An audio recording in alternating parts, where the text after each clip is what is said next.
G'day lads, it's finished at Fratton Park. Portsmouth 0, Sunderland 2. What a display by Sunderland.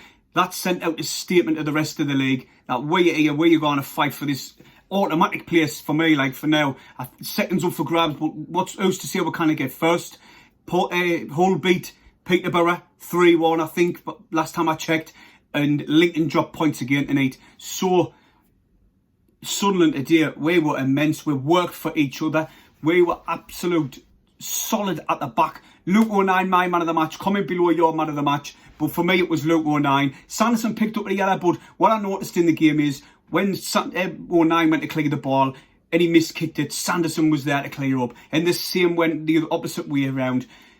The two of them, they wouldn't give their strikers a minute's peace. When the ball were coming into the strikers, the players were on. Luke Onien and Sanderson were on top of him, clearing the lines. They didn't have time to control it and lay it off. Onien and Sanderson were just on top of them. And listen to this one. Who would you have in? Onien or Sanderson or Bailey, Wright and Willis? You know what? I can't see them getting in the team now, to be honest. But like I was saying, Sunderland were well organised today.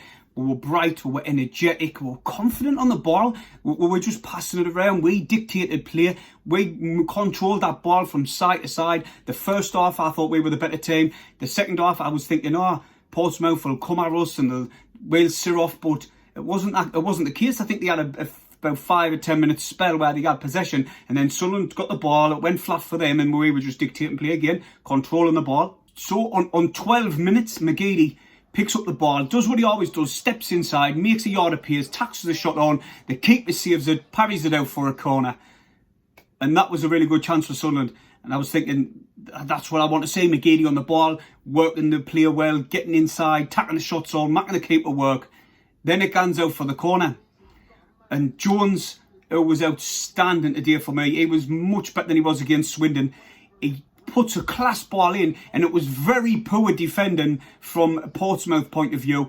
They leave the best striker, in my opinion, where his head in the league, and they leave him unmarked, and he just runs towards the near post, wins the header, and it's 1-0. So I was looking at McFadzean. I do every game. I keep an eye on him, see how he plays.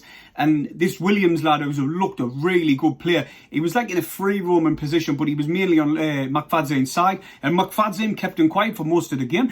And I was out of the moon that McFadzean did have a good game. I was thinking to myself, if Portsmouth going to score, it's going to come down McFadzean's side. But he didn't. He kept Williams quiet. Then for me, one of the most pivotal parts of this game, on 30 minutes, Marcus was through on goal, one-on-one.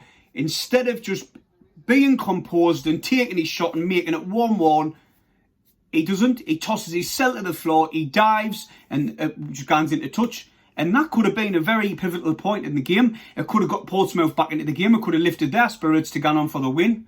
But he didn't. He tossed his cell to the floor. Then Sunderland, the full team playing with confidence. The little 1-2s, give and goes. I was loving the play between Max Power down the right-hand side with O'Brien.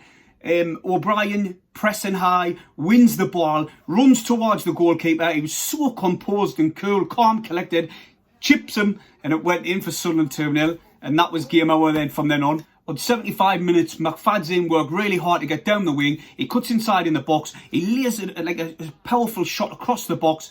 And it comes to Charlie White. And he sort of stops himself from kicking it gone. And he spins on the ball a bit. And that could have been 3. Sunderland controlled the game.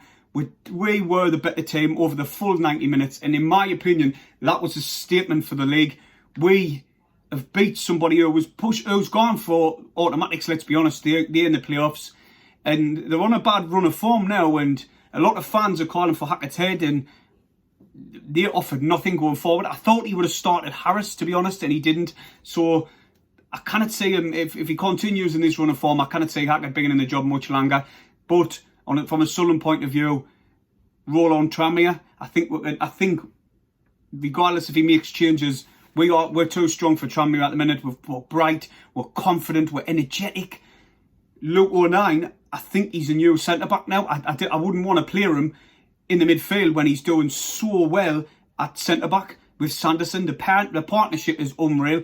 Burge had nothing to do all game. I'm trying to think. McGeady, outstanding. His skill and ability on the ball is just second to none. Best player in the league. Charlie White gets his goal again. Moves on to 26, I think it is. Correct us if I'm wrong in the comments below. But aye, lads, there it is. I was happy with any which way, shape or form, as long as it was 3 points. Remember, subscribe if you haven't.